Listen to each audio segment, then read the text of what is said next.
And you all know the benefits of a contemplative practice.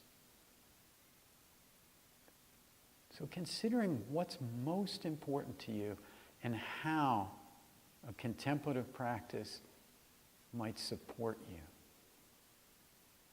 Support that wholesome intention.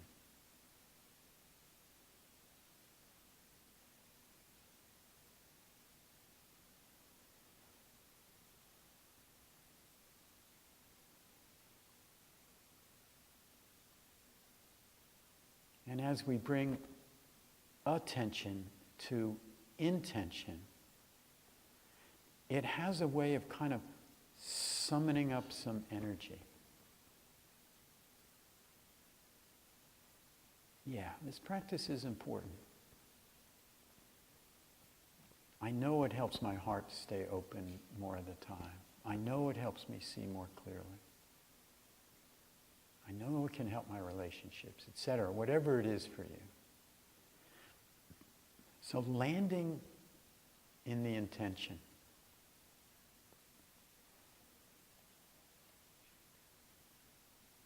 You know, these preparatory steps, whatever you choose, can be really helpful as opposed to just plopping down. Now, where's my breath? I'm going to grab onto that sucker and stay there, you know. Just take it as a time of self-care. Okay, so there's intention. Another aspect that I've found useful and various students have found useful is gladdening the mind or brightening the heart and mind prior to practice. And those of you that have been coming here, I like to consider a few things that I'm grateful for. So I offer that as a way of creating a field of gratitude, which in itself opens the heart. So consider a few things that you're grateful for.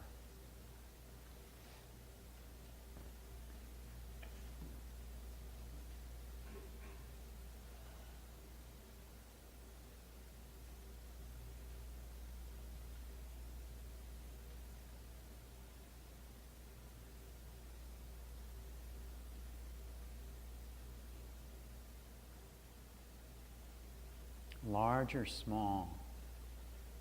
And see if you can discover where in the body gratitude manifests. Is it the whole body? Is it somewhere in the chest or head or where?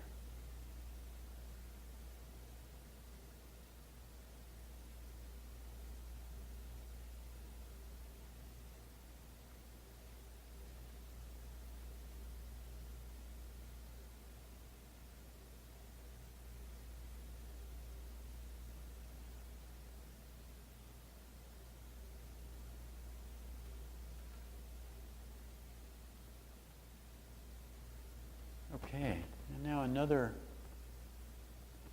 possibility is considering your own generous acts, contemplating. So consider for this next moment or two any generous act, small, large,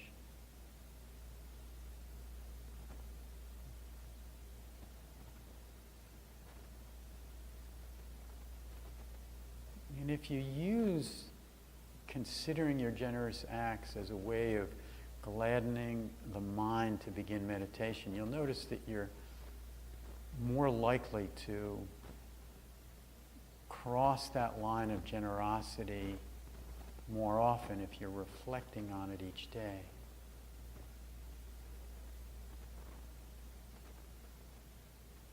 It can be as simple as smiling at a stranger or holding a door, letting someone go in traffic, calling a friend who's not doing well.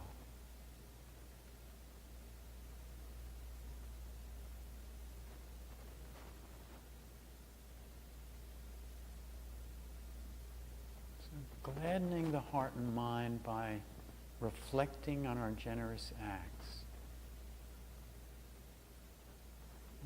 really supports us in exercising that generosity capacity more and more.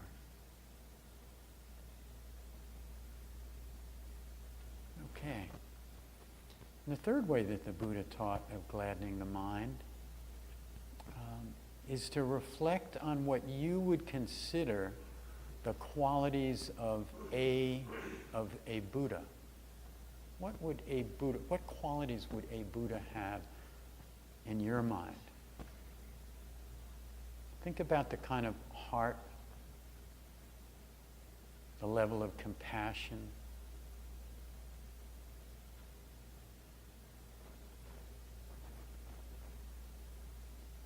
the clarity of mind,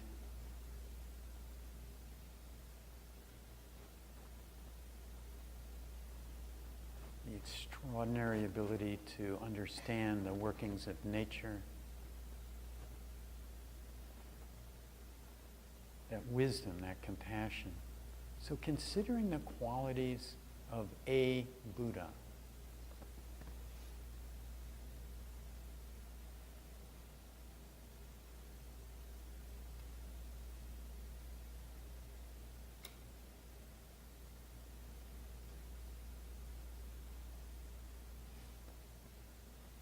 Sometimes when I meditate I'll bring up an image of a Buddha in front of me, with my eyes closed, and imagine the energy from the heart of the Buddha kind of mixing with the energy of my heart as it kind of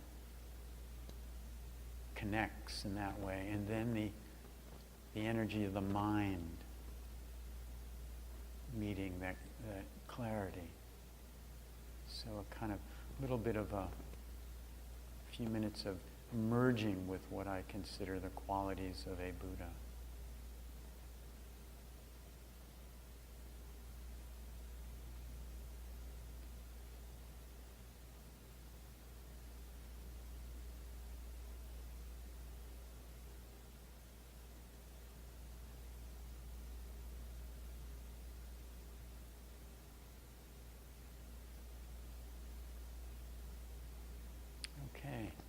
So those are the three ways that the Buddha taught of gladdening the mind. I like them because most people find them pleasant experiences.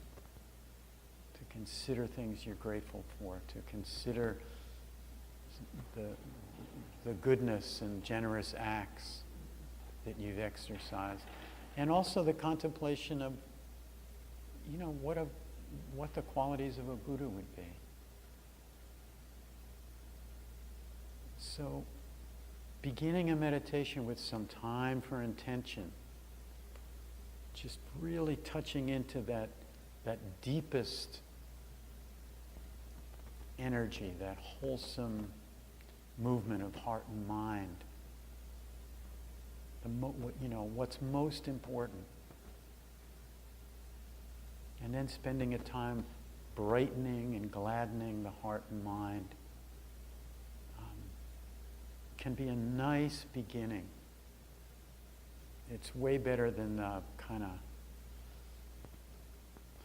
hyper, now it's time to sit down and meditate real fast.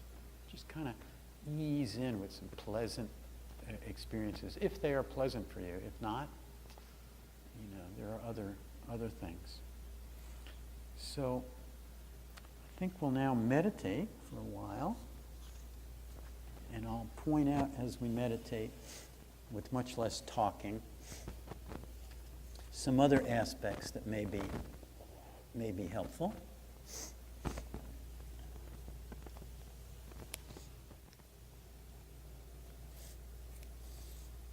in our kind of cultivation of really looking forward to meditating and not have it be just another thing I should do that I really don't do. Just like, this is my time. This is my kind of time of self-compassion in service of my capacity to have more compassion for others and to see more clearly.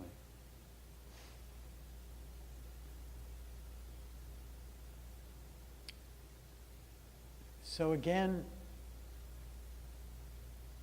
what is most important? What is your very deepest intention?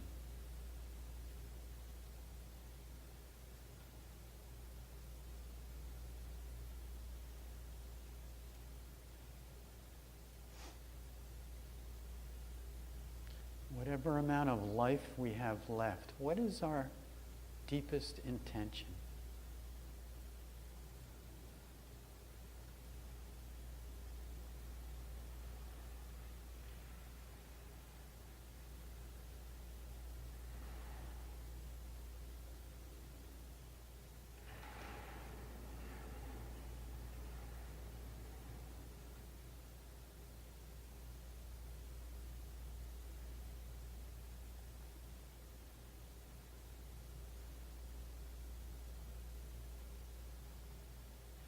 And now choosing one of those three methods of gladdening the heart and mind, contemplating something you're grateful for, or a generous act, or the qualities of a Buddha.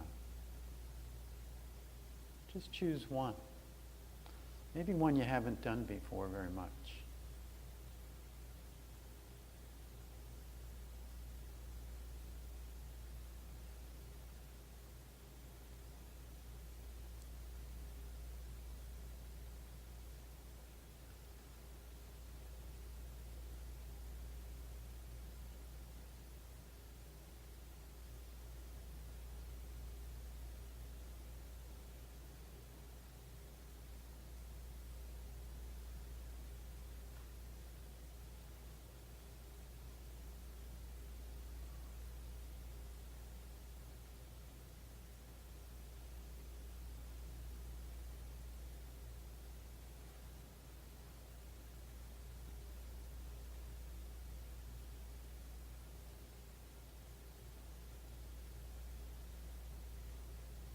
Okay, now bringing attention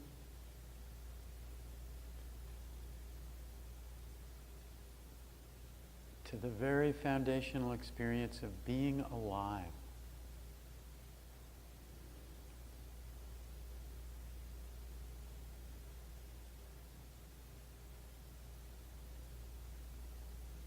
The miracle of aliveness. This body alive.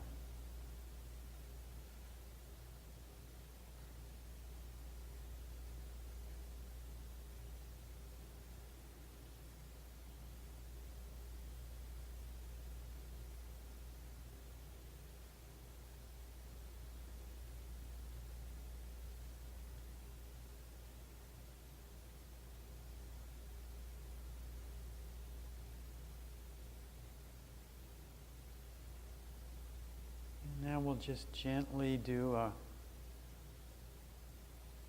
kind, compassionate scan of this miracle, bringing attention to the forehead.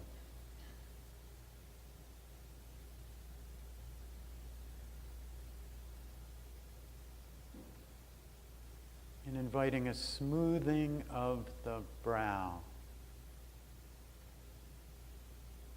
All the furrowing of the day, the puzzlement.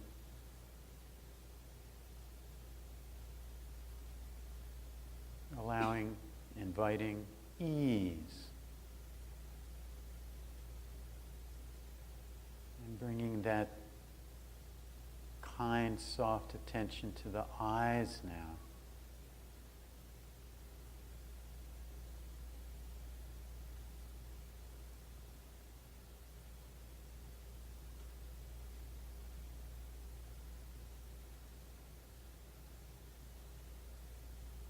allowing them to rest.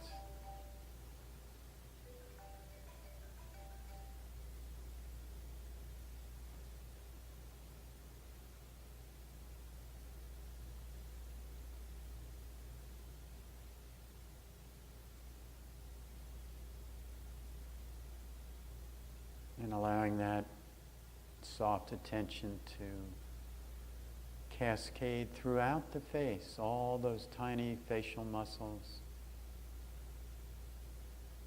that have been smiling, frowning, laughing, crying all day.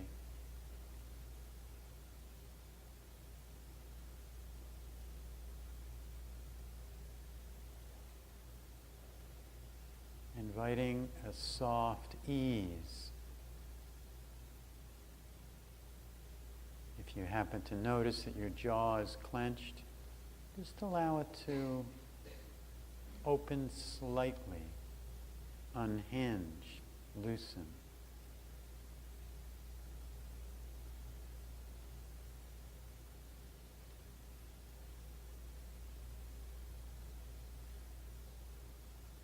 And bringing that caring attention to the mouth.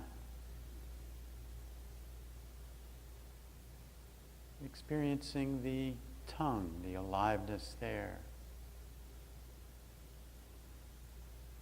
The roof of the mouth.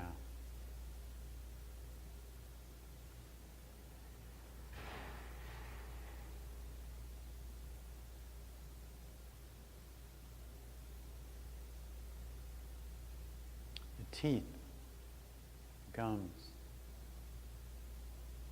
the lips.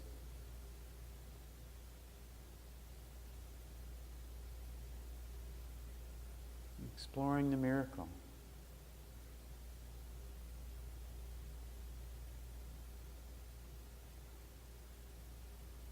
And bringing attention now into the neck and shoulders.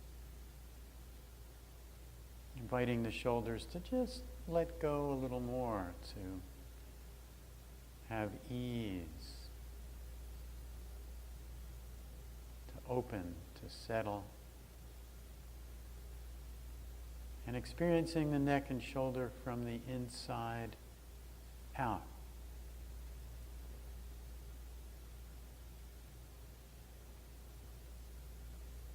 The aliveness and spaciousness there.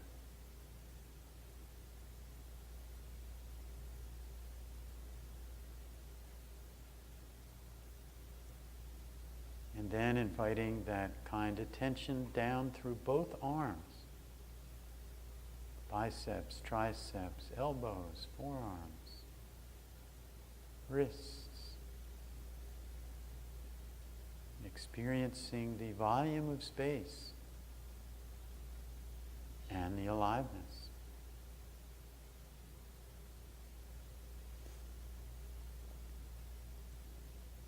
And allowing attention to settle for a few moments in the hands.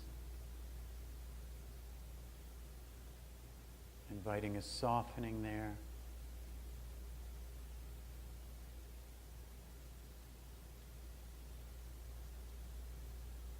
A letting be, a letting go.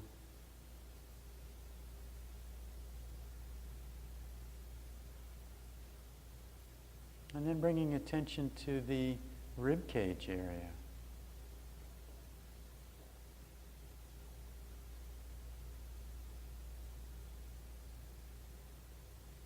You might notice the gentle expansion and relaxation with each breath.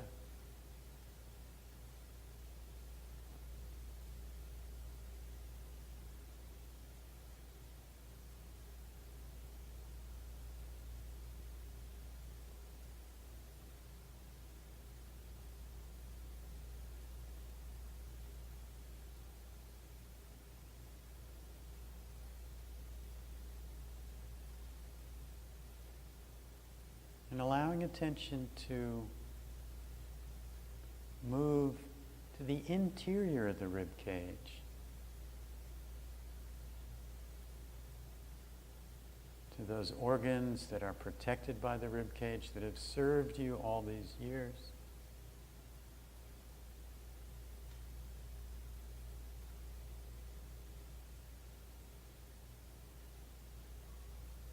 You might even feel some gratitude for their operation.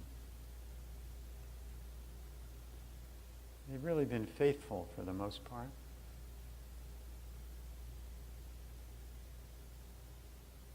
So it's a kind attention. And allowing that attention now to move to the lower portion of the torso, the abdominal area, the sides, the small of the back.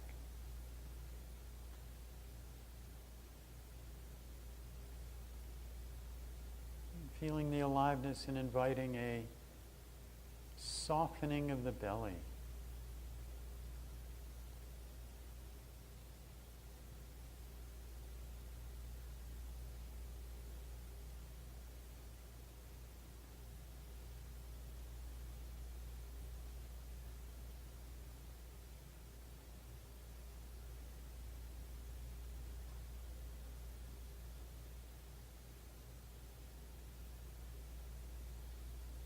Now the kind attention moving into the hips, the buttocks and genitals.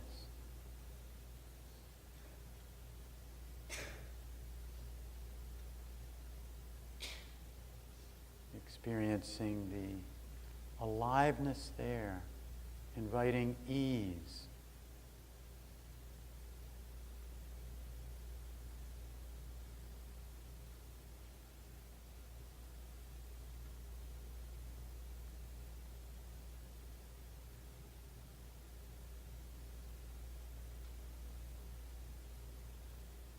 And now the legs, experiencing the aliveness and volume of space in both legs.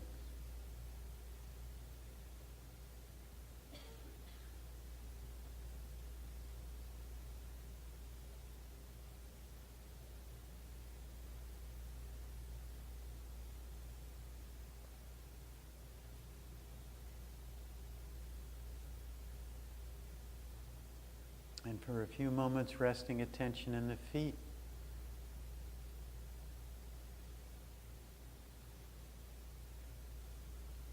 All those miles that they've carried us.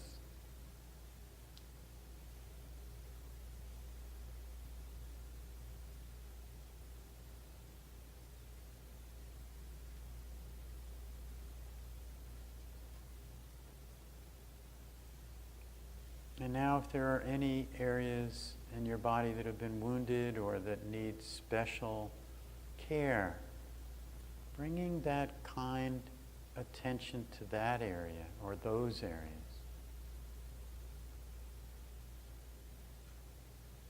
As we get older, we may have more than one area.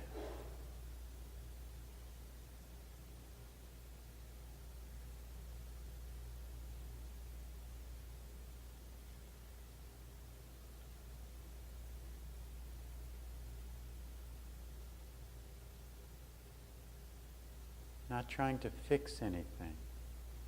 Just bringing a kindness there, standing by. Like you would a friend who was in distress.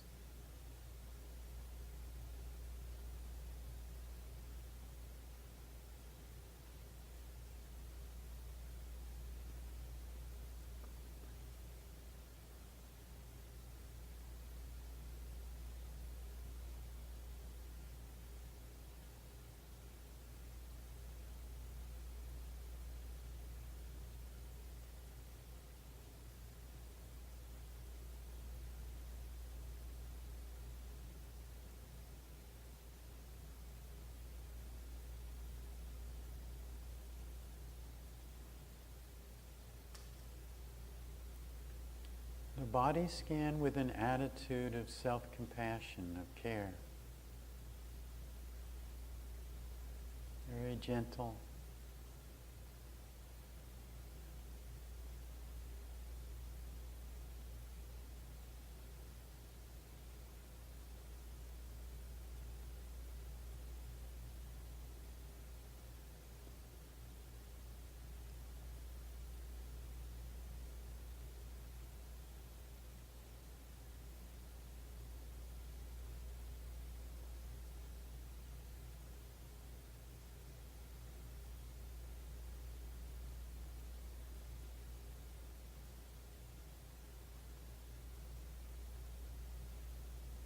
And so now resting attention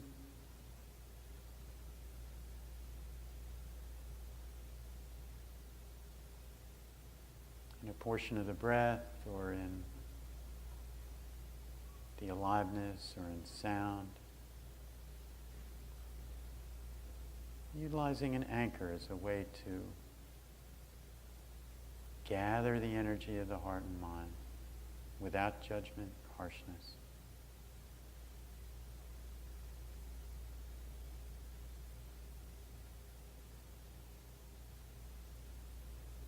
If you use the breath, find a portion of the breath that is most enjoyable to you. Maybe it's where the air comes in the nostrils.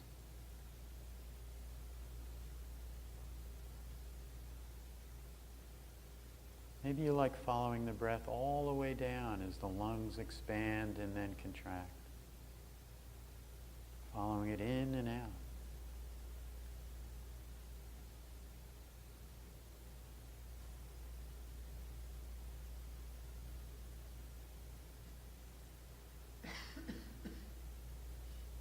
Maybe you like the breath most, feeling the rising and falling of the belly.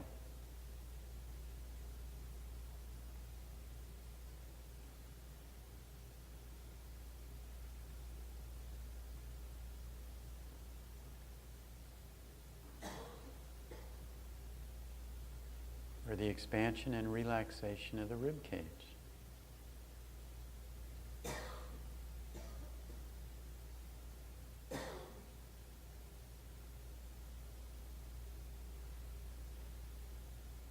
And some like to experience the breath as if they're breathing through all the pores of the body.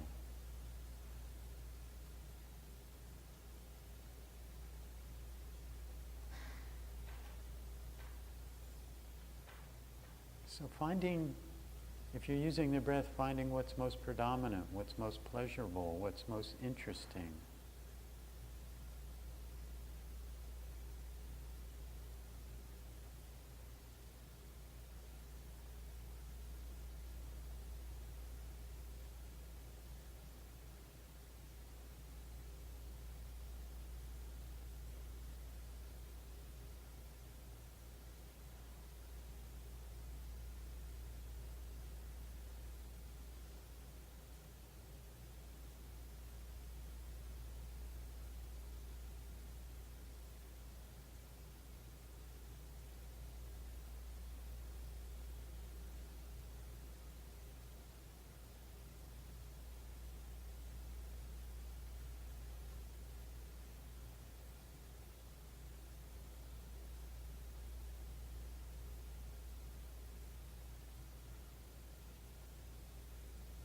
The life-giving breath that connects us so intimately with the biosphere.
so the mind moves away into a story.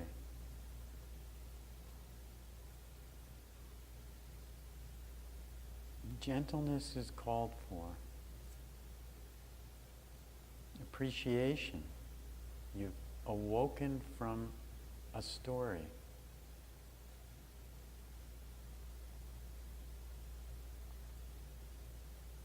So noticing the difference of being awake to the aliveness of the moment and how that's different than planning, fantasizing, remembering.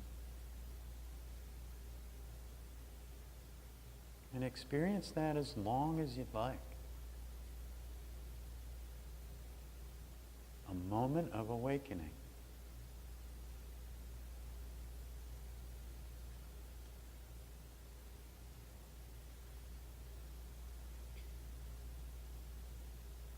And then taking some time to relax.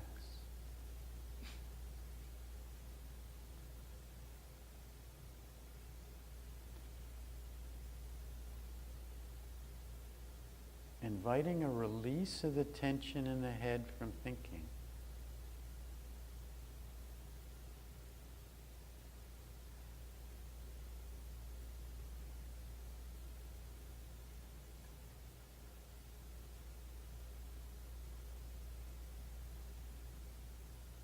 And you might soften the face, the shoulders again. Self-compassion.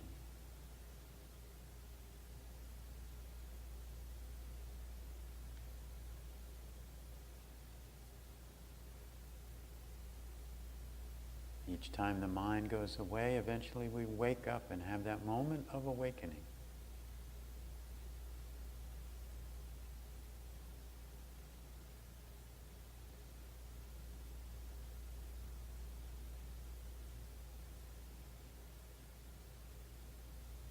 Time to rejoice, notice the difference, and relax.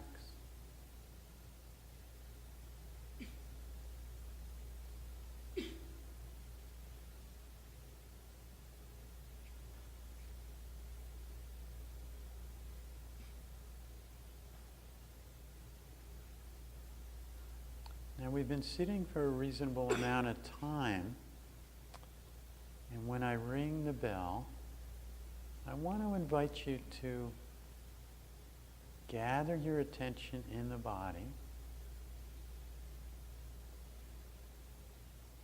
The attention has a tendency to run all over as we transition. Gathering that attention in the body, and then we'll stand up together.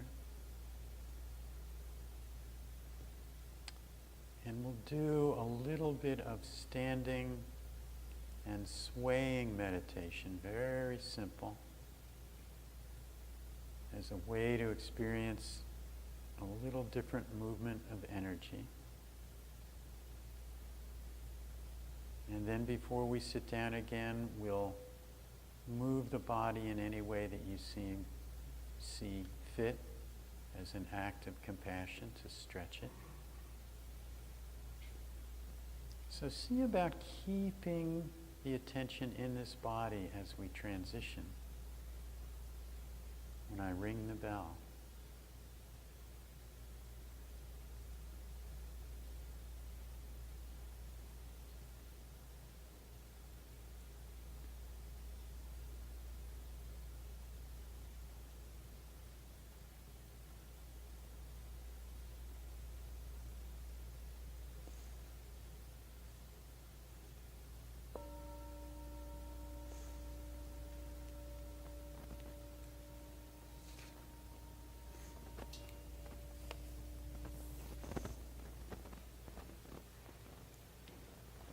Just standing up in place.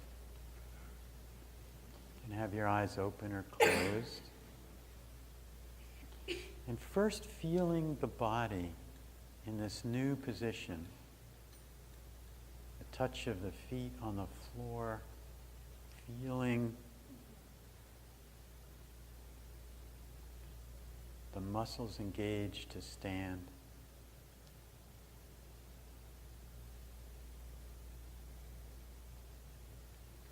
imagining you have roots that are going back into the earth, into the mother.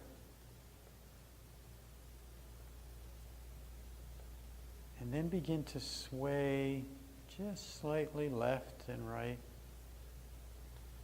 feeling the aspect of the body that is activated when we sway to the left and then to the right. Just keeping the attention in the movement of the body, the movement of the body, the aliveness.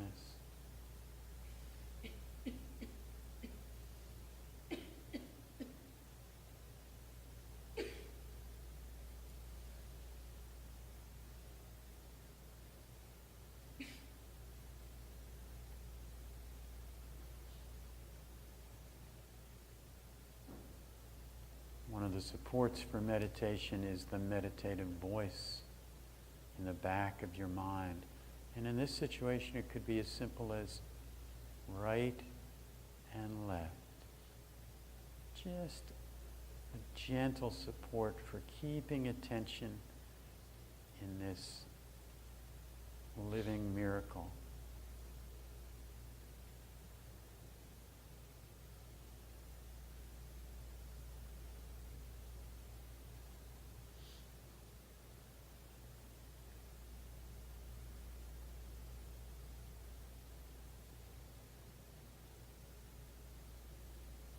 As you sway, see what you can notice different, or in addition to what you've just noticed. Where is your weight? Ball of the foot, the heel? What's the ankle doing? The calves, knees, quads, hamstrings, hips.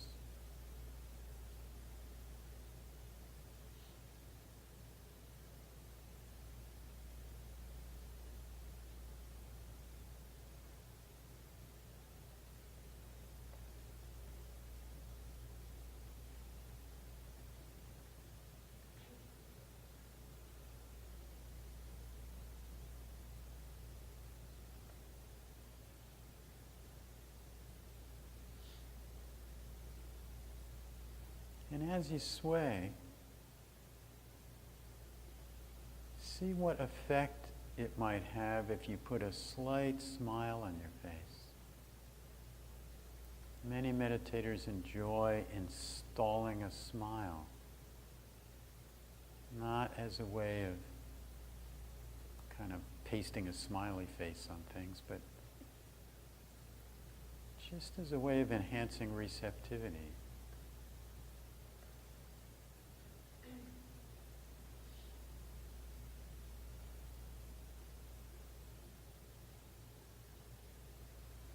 You notice any difference with a smile?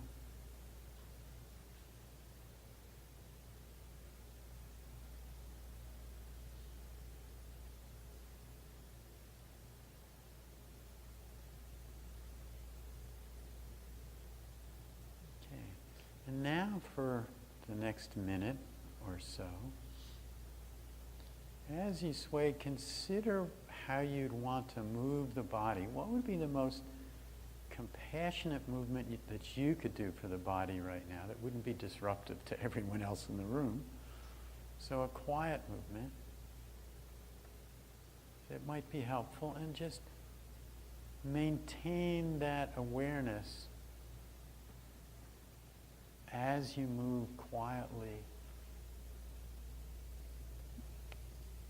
to serve this body.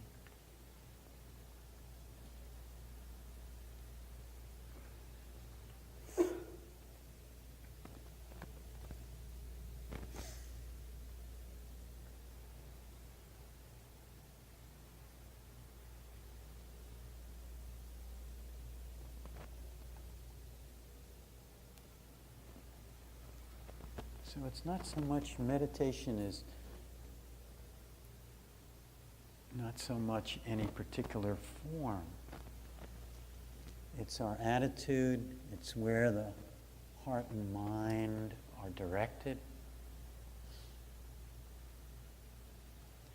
And when you're ready, come sitting down again.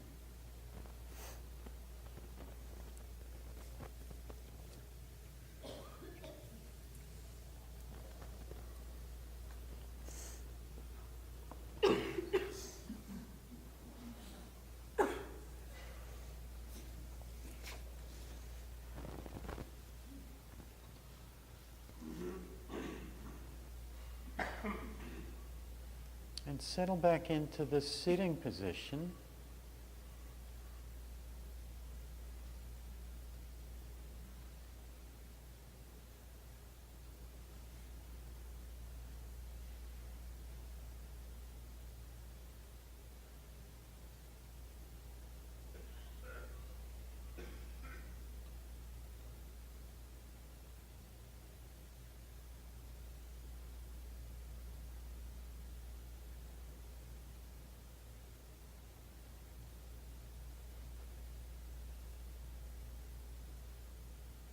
And beginning again.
If the smile is helpful to you,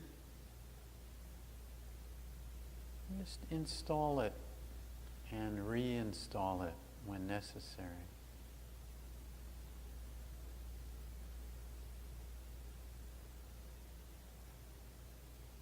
And remember those moments of awakening. Really pause there. It's a sacred experience to be awake in this moment, in this life, in this body, in this miracle.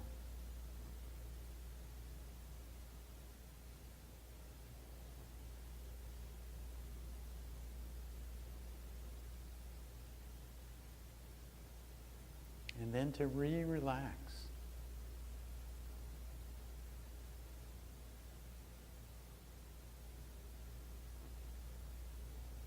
Invite a release of the tension in the head after being on a thinking story.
Meditation is the balancing of factors of calm and alertness.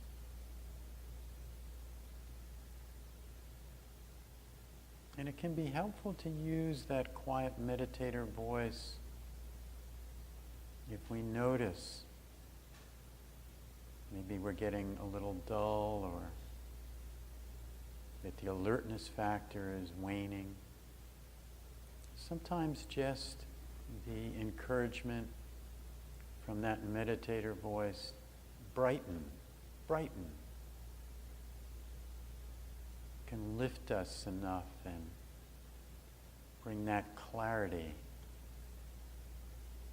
that crispness.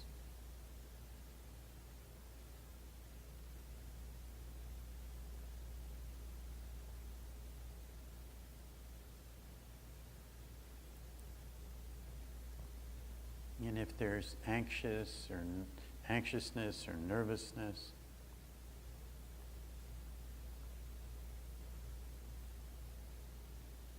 moving our attention to relaxation.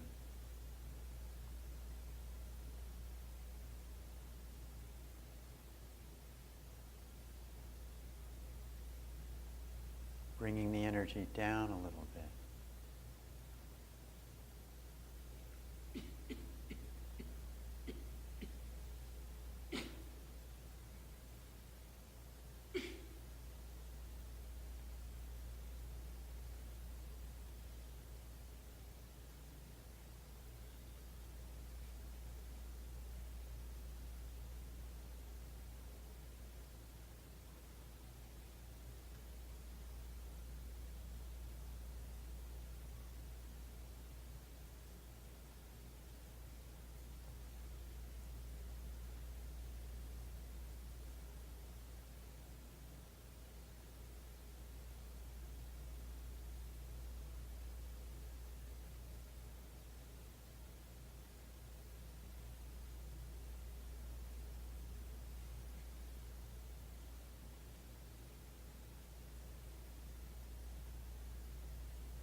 And over the years, I've become a firm believer that some portion of a meditation period should be devoted to loving friendliness or loving kindness.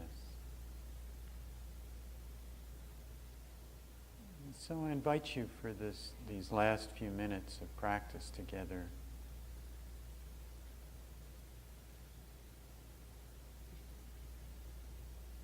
to bring attention to the region of your heart.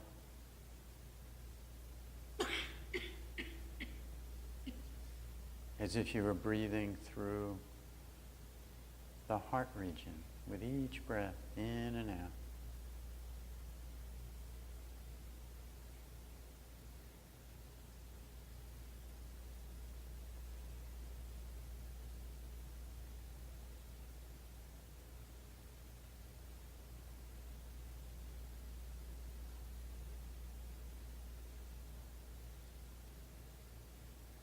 And bringing yourself to mind as you are today, or as a younger person, or as an infant.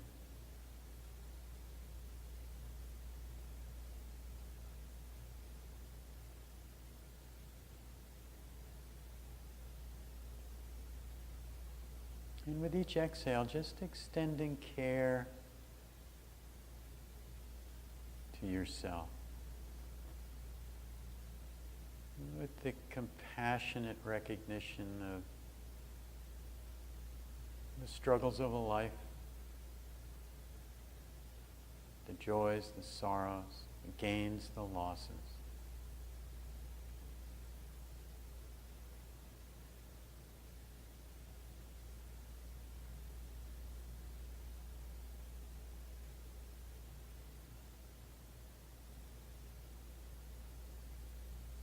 With each breath, extending that care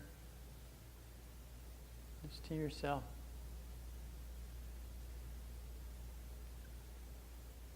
And may I be filled with loving friendliness.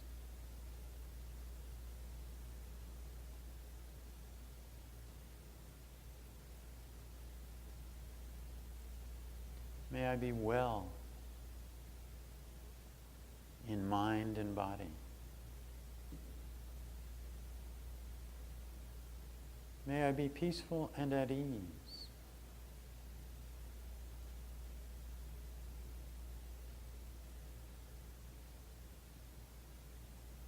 And may I be happy and come to know the true causes of happiness.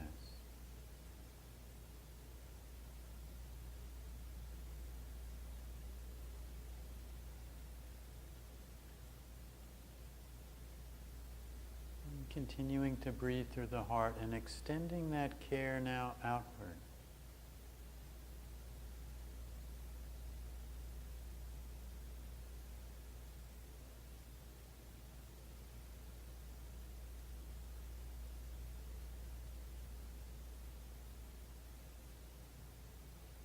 To everyone in this room, with the recognition that all of us here and beyond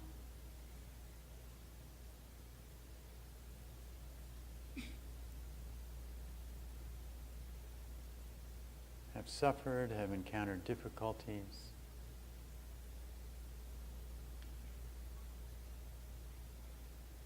And with each breath, just extending that care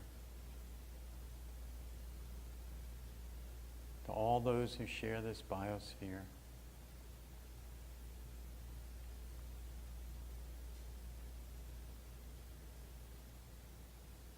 The people, the various life forms,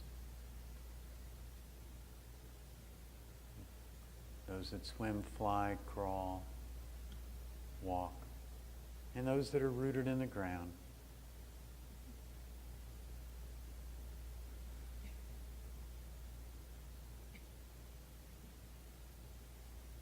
In our own way, we all want to be safe and happy. So extending that care very simply with each breath.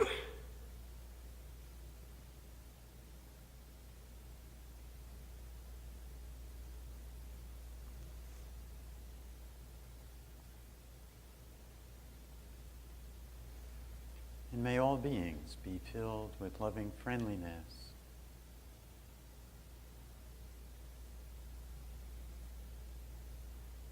May they be well.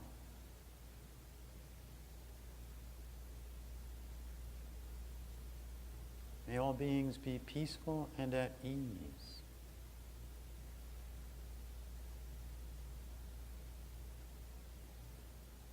May all beings be happy and come to know the true causes of happiness.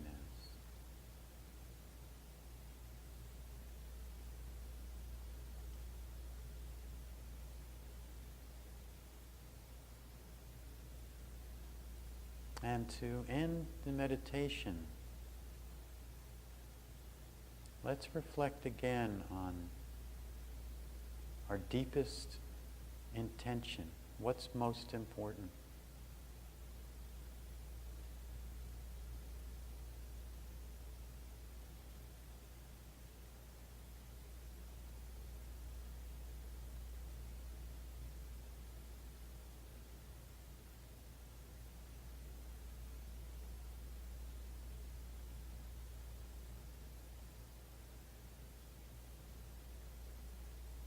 deepest intention for our time remaining on this earth.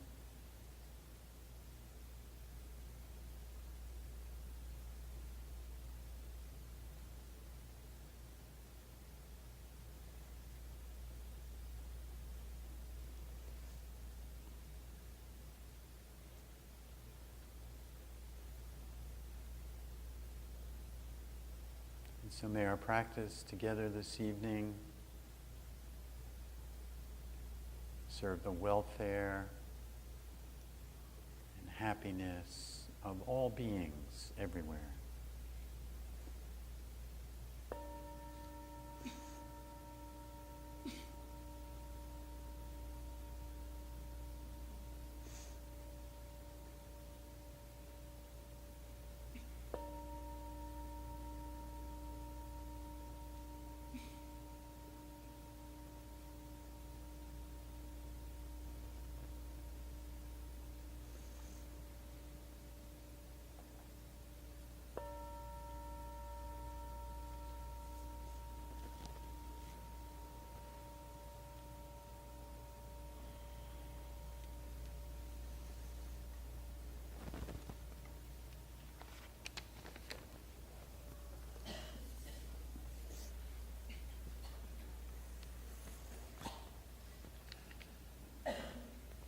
So a practice, you've heard the words contemplative artist before, because that's really what you are. And you're going to form it your own way, putting pieces together that serve you. And so the pieces tonight that I shared were aspects that I found helpful. The idea of beginning with intention, really landing us in what's most important. We're all so busy trying to cover all the bases and do X, Y, and Z. But to really hone in on what's most important often is going to aim us. So there's a couple other things I wanted to mention. One is kind of looking at our attitude. What do you mean by attitude? Well, the teachings of the Buddha are that we suffer most when we're grasping onto something that we really want to hold on to and not have it change. And unfortunately, nature doesn't work like that because everything changes. So there's suffering there. Or if we're thrashing around and trying to get rid of something that's uncomfortable, we're suffering there. It's kind of like two sides of the coin. So by checking the attitude at any given moment while we're walking around, what's my attitude? Am I kind of grasping onto something? Have my claws into something? Or am I pushing away? Am I just having this aversive reaction?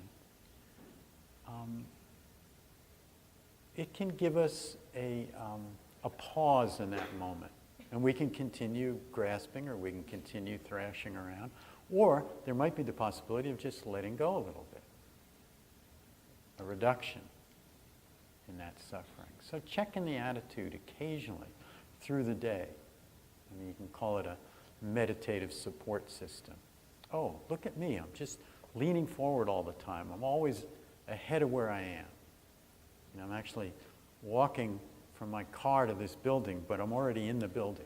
I'm not even feeling myself walking. It's a kind of grasping on. Oh, what would it be like if I just was here right now? Kind of a,